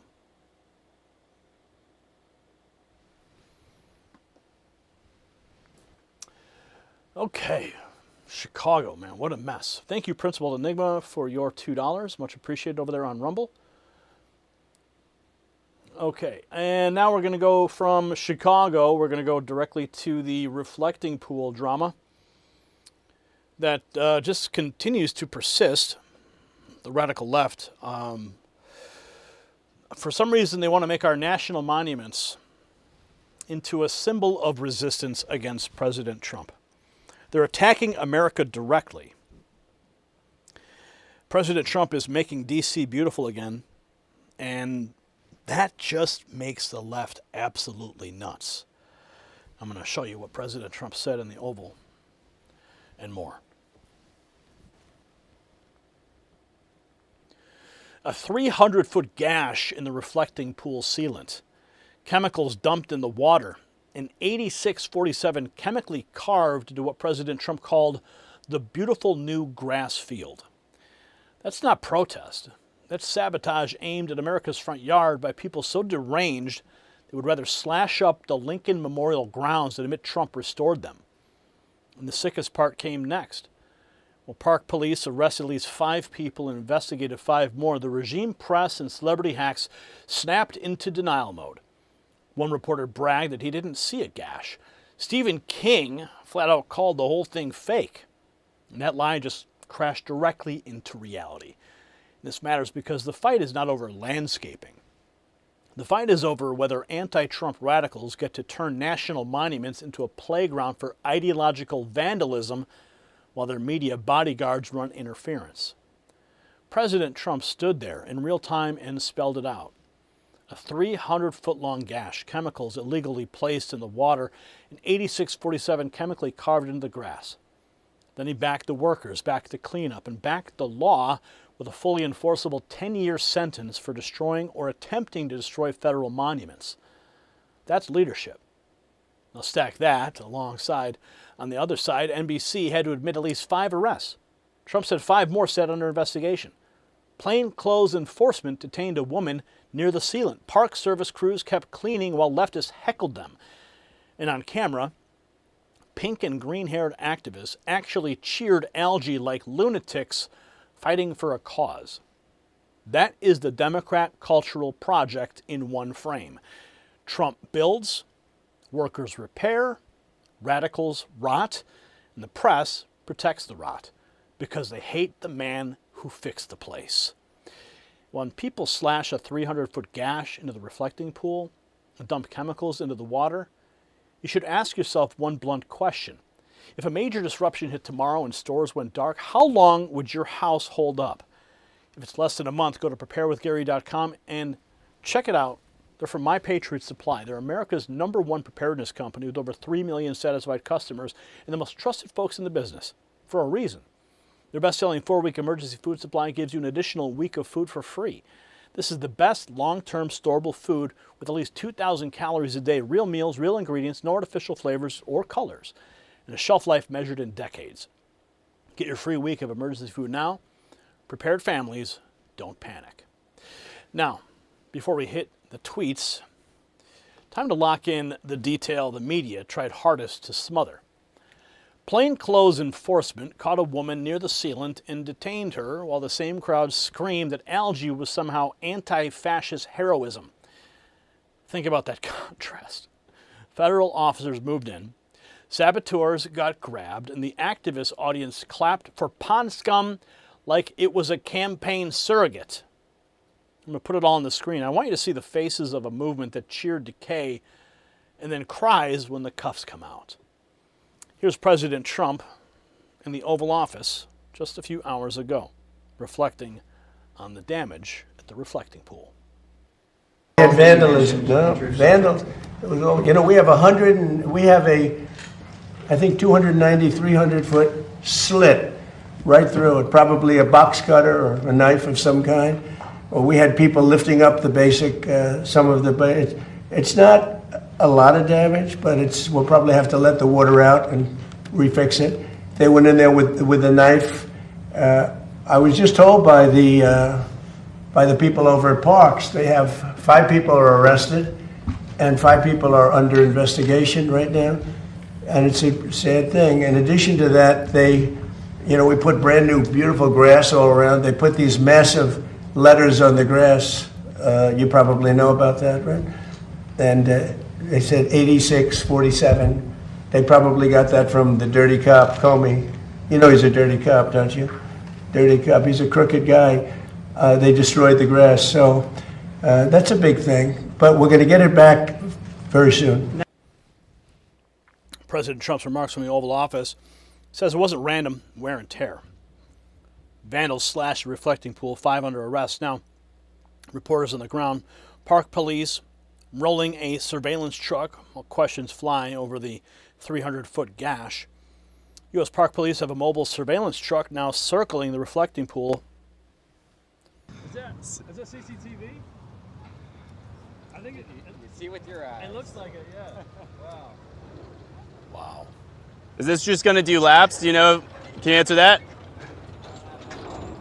That's all right. Neither do we.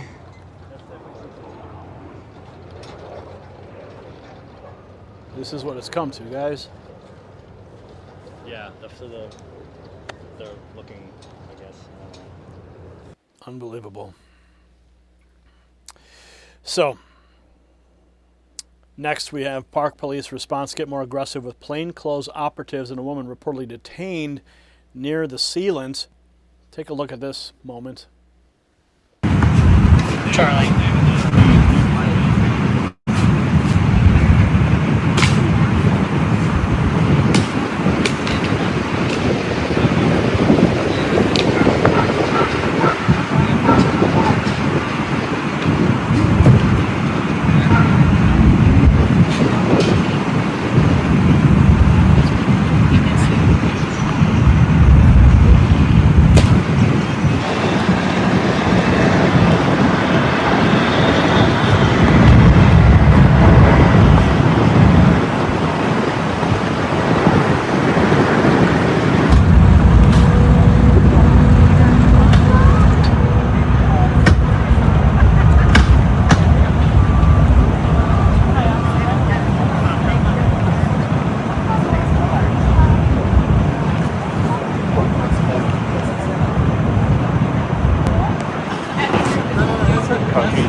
So you saw authorities tightening the net at the pool. Now Trump goes straight to the fake news chorus, revives the Obama-era cost disaster, and says the photos will come out in court. Part of what's curious about this situation is we stood here with you in April when you first revealed the plans. I said what? In April, you showed us pictures of what you were going to do at the pool, and you said you had a guy who was going to do it in a week for about $1 million. Well, it's been 2 months for $16.5 million. Yeah, okay, ready? Barack Hussein Obama, have you ever heard of him? Yeah. He spent 2 years and over $100 million on trying to fix it. You know what happened to it? Never even opened. Right. He took the water from the river. You know about that, right? It turned out to be putrid, and it destroyed the whole thing. Spent over $100 million. Him and Biden together spent $147 million. You know what happened? Never opened. You don't mention that, right? But we spent about 10. Much of the money we spent are park workers. They're there whether they do this or not, as you know. They work in the park, and they're very good workers. They did a great job. So they were going to spend $300 to $400 million. You know that, and it was going to take 4 years. And you I spent about 6-7 weeks, and I spent. Probably in terms of outside, probably $10 million, around 10 million. They say 16, but a lot of that's workers that work for the same thing. So they were going to spend 400 million. I spent 10. They were going to spend 4 years. I spent 2 months, maybe less. And I have a better product. Now, I can't help it if somebody goes in with a knife and starts hacking it up. And we also have pictures of it. You know, we have. Can you pictures. release the photos? We've been At the asking right for time, that. you'll see it. You'll see it in court. You'll see it in court. But all you have to do is call the Parks Department, call the Department of Interior, and I don't know if their lawyers will allow you to speak to them because you know you write fake news. But call the Interior Department, and I understand they've arrested 5 people, and they have another 5 people that are under investigation. So Trump's point is quite simple. Media suddenly wants to nitpick him, but stayed quiet when the old swamp project burned cash. And of course, the internet does what it does best, turning to clean up into a savage shot at Marco Rubio. Marco Rubio will be in charge of cleaning up the Trump reflecting pool makeover. So after a little comic relief, back to the real work. Park Service crews in the water cleaning up while dealing with harassment from the left and sabotage on top of it.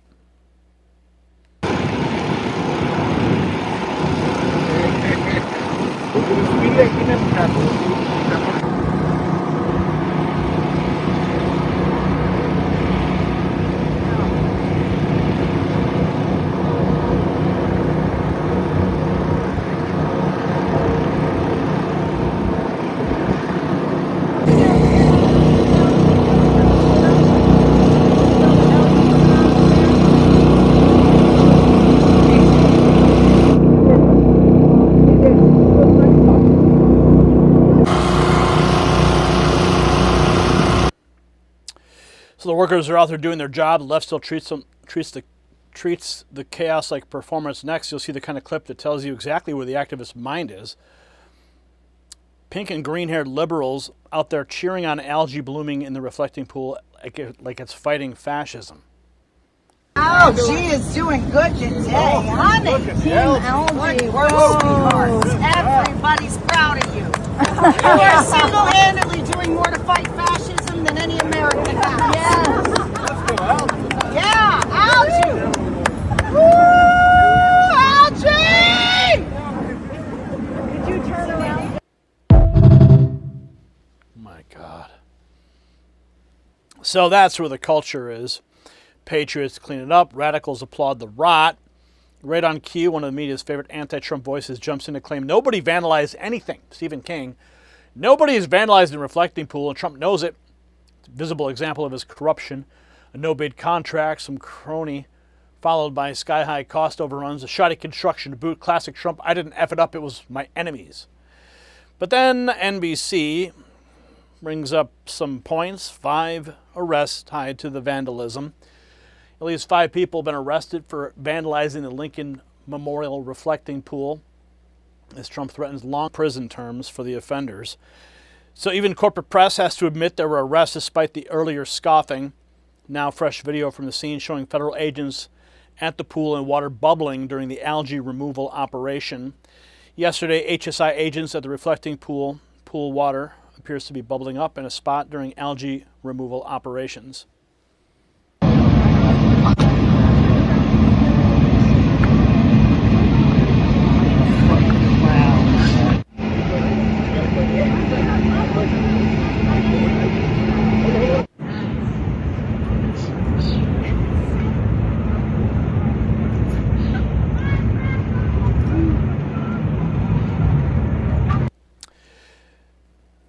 So, now we close with Trump's own statement, a 300-foot gash, chemicals in the water, 8647 carved in the grass, and a warning that 10-year penalty will be enforced. President Trump said of the many statues and fountains that we rebuilt, renovated, and cleaned, and fixed, the only one that was vandalized was the reflecting pool, which is being taken care of. It's been given a 300-foot-long gash. Chemicals have been illegally placed in the water, and the beautiful new grass has been destroyed with a gigantic 8647 carved into it, probably inspired by dirty cop James Comey. Please remember the 10-year prison sentence for destruction, even the attempted destruction of such things. Federal officials are investigating after 8647, the message used to threaten President Trump, was vandalized in the grass at the National Mall yesterday. All right, let's go to Alexandra Hoff at the White House for more. So the moral line could not be cleaner. Donald Trump restored beauty, order, and pride to a national monument. James Comey's poisonously famous 8647 language hung over the story after 8647 got chemically carved into the grass. Then deranged activists tampered with the reflecting pool. Stephen King, plus one smug pool detective with a camera, tried to sell America the fairy tale that none of it happened. But arrests happened. Detentions happened, investigations happened, the sabotage happened. The left got caught between the carved grass and the handcuffs.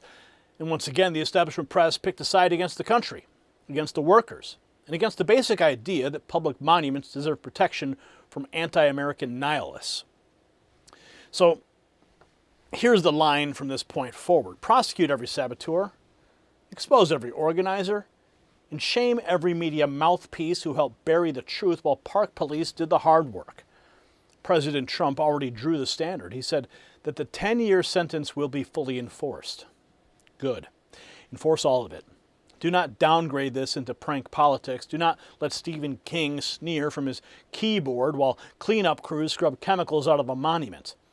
Do not let reporters turn amateur cover-up artists because they hate the man who fixed what Barack Obama and Joe Biden burned cash failing to fix. The reflecting pool is not a prop for leftist therapy. It belongs to the American people. If you're sick of watching vandals and their press allies trash public spaces and call it resistance, send this segment to somebody still pretending this is harmless. Let them look at the 300-foot gash, the arrests, and the cheering algae mob and pick a side. But we already know that YouTube has picked a side. But I want you to pick a side by texting the words raw feed to 844-840-4963. That's how we bypass the algorithm and go direct to you, so you get the news that matters when it matters most. One text message a night, thousands of patriots are already getting it, and they're staying informed on the insiders list. And celebrate America 250 with the Next News Network by going to the Next News merch shelf below this video or shop.nextnewsnetwork.com.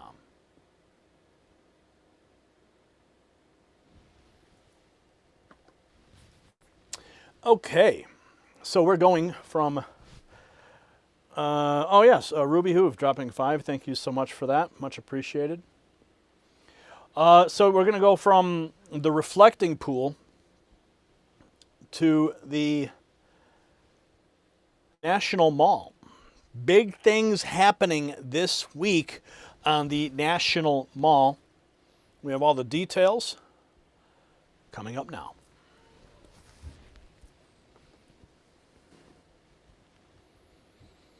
Only 29% of Democrats say they're extremely or very proud of America. That's the number. That's the confession. And right on cue, Democrat-led states are balking at a Great American State Fair on the National Mall while President Donald Trump launches Freedom 250 with Lee Greenwood, Christopher Machio, military bands, stealth bombers, fighter jet flyovers, and a Ferris wheel rising between the Capitol and the Washington Monument. Trump is throwing the country a birthday party. The anti-American left is throwing a tantrum. If you want to know who still loves this country and who resents it, this story just gave you the scoreboard. And it matters because the fight's bigger than the concert lineup or a fairground on the National Mall. Trump is restoring the meaning of the mall itself. He's taking the nation's front yard back from the decay, sneering, and the managed shame that defined the former Biden administration's era, and he's filling it with the things that normal Americans actually love. A Ferris wheel overlooking the monuments, 150-plus exhibits, 56 state and territory pavilions, John Deere, Harley-Davidson, military bands, and flyovers stretching from the B-52 Stratofortress to the F-35C Lightning II. Family, strength, history, pride, America out loud. And Democrats can't stand it. KTSM exposed that several Democrat-led states balked at showing up. NBC's own poll drove the knife deeper. Just 29% of Democrats say they're extremely or very proud of America, while 90% of Republicans say the same. That's not a style difference. That is a loyalty collapse. Trump says America's back. The left hears that and melts down because its whole project depends on a guilty, fractured, apologizing country. When Democrat states balk at America's 250th birthday, ask yourself a basic question. If a major disruption kept you from the store, how long would your house hold up? If it's less than a month, fix it with My Patriot Supply. They're America's #1 preparedness company with over 3 million satisfied customers and the most trusted folks in the business. Right now, at preparewithgary.com, their best-selling 4-week emergency food supply comes with an additional week of food for free. That's the best long-term storable food. Real meals, real ingredients, no artificial flavors or colors, and at least 2,000 calories a day. Shelf life measured in decades. Go to preparewithgary.com and claim your free week of emergency food. let the blue state snobs sneer. Prepared Americans win. Now, one detail makes this whole thing even more humiliating for the anti-American crowd. While Democrat-led states balked and pampered entertainers fled the stage, even France sent fighter jets over Washington to mark the alliance in the coming 250th anniversary. Let that sink in. A foreign ally showed more public respect for America's birthday than parts of America's own left-wing political class. Now I'm going to show you the posts because I want you to see whether you think this boycott backfires on Democrats or just simply brands them forever. President Trump posting the June 24th kickoff of 250 years of American independence at Freedom 250 Great American State Fair. Wednesday, June 24th will be the kickoff of our summer-long celebration of 250 years of American independence. Come and enjoy a night filled with beautiful music from our talented U.S. Army and Marine Corps military bands, only the hits that you know and love. The highly gifted Christopher Macchio and our friend Lee Greenwood performing the greatest hits of all time, God Bless the USA. You also bear witness to the impressive military flyovers, precision fighter jets, and stealth bombers, which will be flown by our U.S. military pilots who have proven to be the most elite pilots in the world. The patriotic tribute will take place on the main stage at the Freedom 250 Great American State Fair, located on our majestic National Mall in what's now one of the safest cities in the world, Washington, D.C., which we are beautifying to levels never before seen. See you at 7 p.m. Eastern on Wednesday, June 24th. We're going to have fun and celebrate America. So Trump is putting patriotism front and center with the Freedom 250 kickoff on the mall. And the flyovers aren't just talk. Here's CBS showing jets already streaking over Washington. The French government.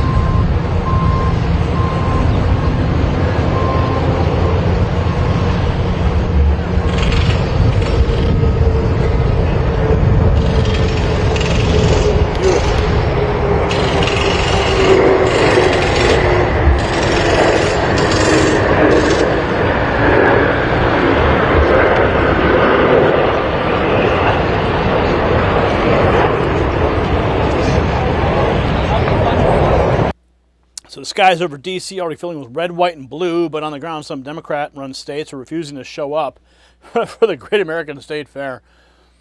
KTSM 9, a grand state fair highlighting American culture, is set to kick off this week ahead of the 250th anniversary, but several states have publicly said they will not attend. Democrat-led states balk at the Great American State Fair, so the boycott tells you plenty about where the left is. Now compare that with the numbers. An NBC poll shows 29% of Democrats say that they're proud of America.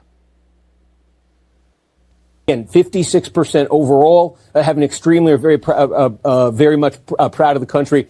It's 29% among Democrats. It's 90% among Republicans. Look at that staggering gap between the parties. Look at it on the other end here. Only a little or not proud at all. It's 36% among Democrats. That number among Democrats, it's higher on the low end there than it is on the extremely proud end, and it's only 3% for Republicans. So a massive partisan divide on that question of being proud to be an American.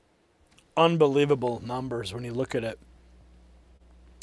So it's not just a few blue state officials acting out. The poll backs it up. Here's the breakdown showing Democrats trailing Republicans by a massive margin on basic national pride. Again, 56% overall have an extremely or very much proud of the country.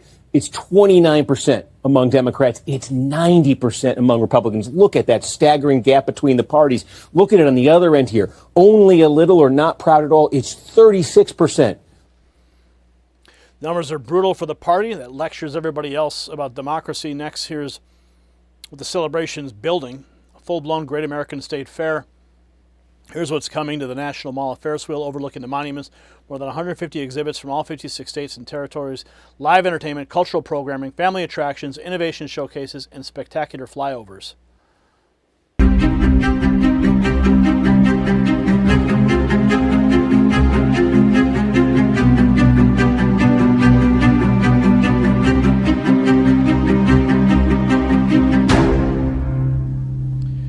June 25th through July 10th. So while the left sulks, the fair itself is taking shape with 150 exhibits and flyovers. Now a closer look. One of the biggest attractions coming up. The Ferris wheel coming together on the National Mall. For 16 days, you can take in the view from the top, walk the state pavilions, and experience the best of America at the Great American State Fair. And it's free.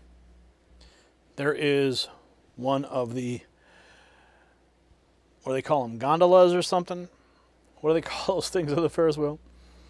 So the Ferris wheel is real, and it's going up in the heart of D.C. next to the big pitch. America is back, headlining the kickoff, featuring President Donald J. Trump, military flyover, patriotic performances, and an unforgettable tribute to the people, history, and spirit of the United States. America is back, featuring the President of the United States.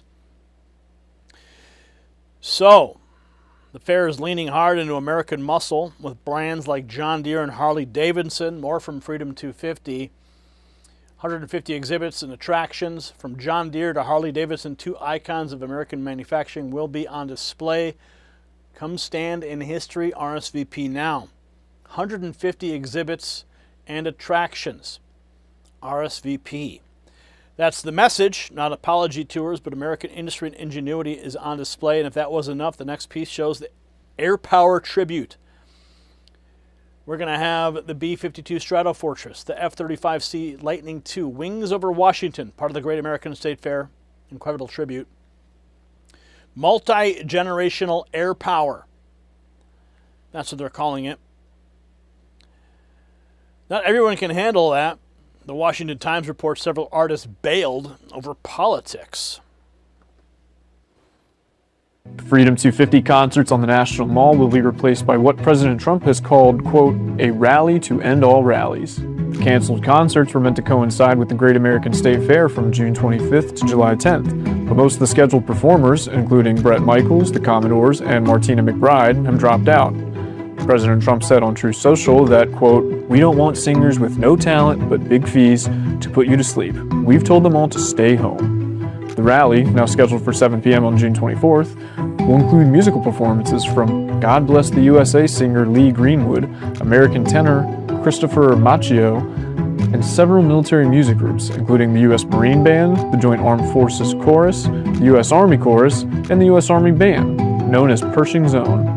The rally will also feature remarks from the president. Several of the artists who dropped out of the Great American State Fair blame politics. Bret Michaels said that what was presented to us as a celebration of our country has evolved into something much more divisive than what I agreed to be a part of. Martina McBride said that while she thought the event was going to be nonpartisan, instead that, quote, turned out to be misleading. The Commodores said, quote, we chose not to publicly affiliate with any single political party.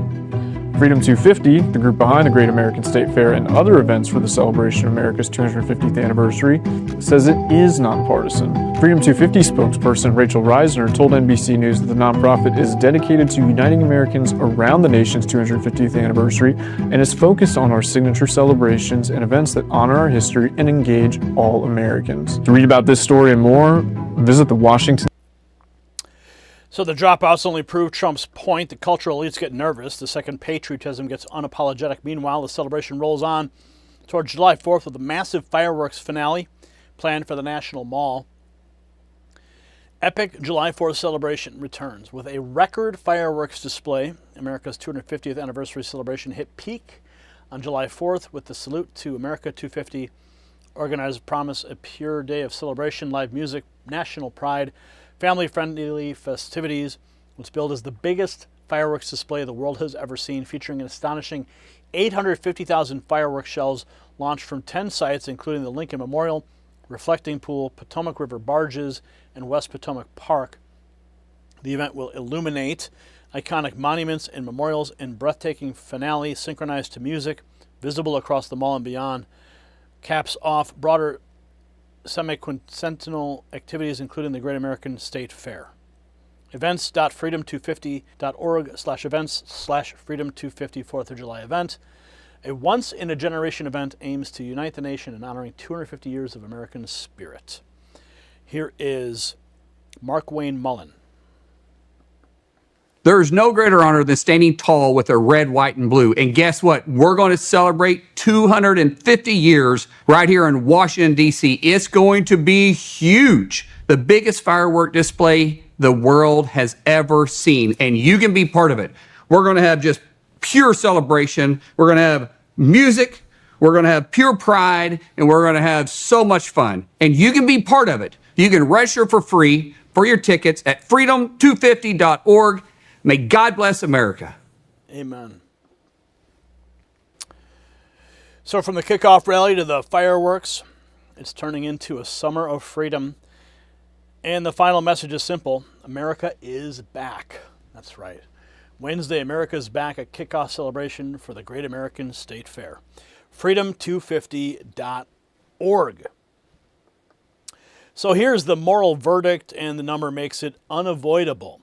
Only 29% of Democrats say that they're proud of America. Then Democrat-led states balk at a Great American State Fair. Then major artists run for the exits because patriotism offends their politics.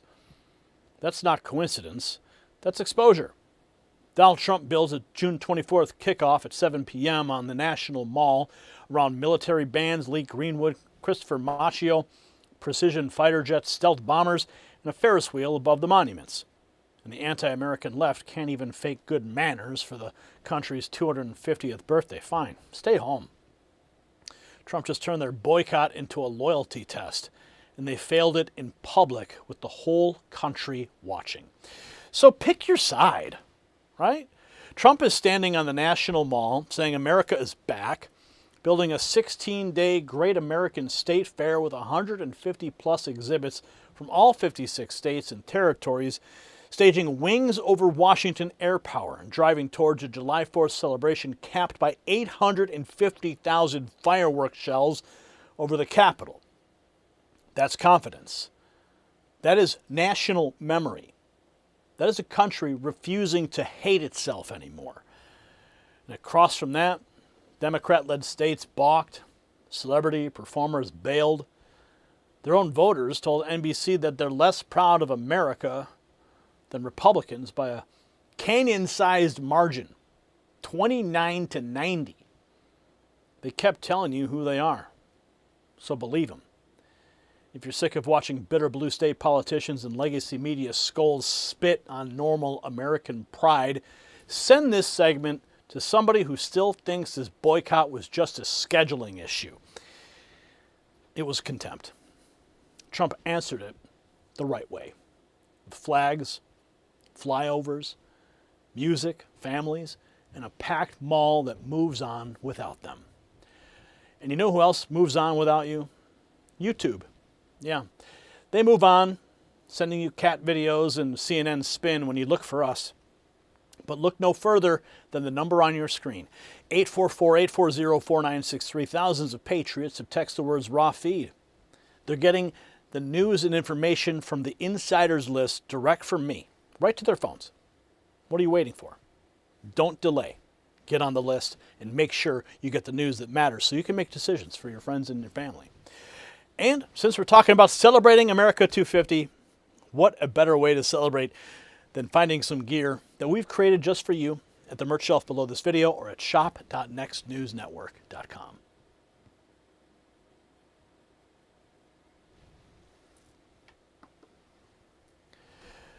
Thank you, Curio, for your $4.99. What do you call the police officer that draw a line about a body? Tracy. Okay. All right. You got me to say it. So that's how we're kicking off the week, folks. Thank you for joining us. And speaking of birthdays, my birthday is on Thursday. So we will not have a show for you on Thursday, but we'll be back tomorrow with more news. And we'll be tracking everything in the background as we lead up to these live broadcasts that you can find right here at Next News on X with our streaming partner, Trump Daily Post, as well. Also on our flagship channel on YouTube, where we have over 2 million followers and over 2 billion views since we launched the channel, and on Rumble and on Kick. So make sure you are following us on all platforms, and make sure you do text the words raw feed to that number so that you are not left out. 844-840-4963. So we thank you once again for joining us on this Monday. We'll see you tomorrow with more news from the White House. Remember, I am your White House correspondent. I'm digging into the facts to bring you the truth every single day. We'll see you tomorrow. Good night, and God bless.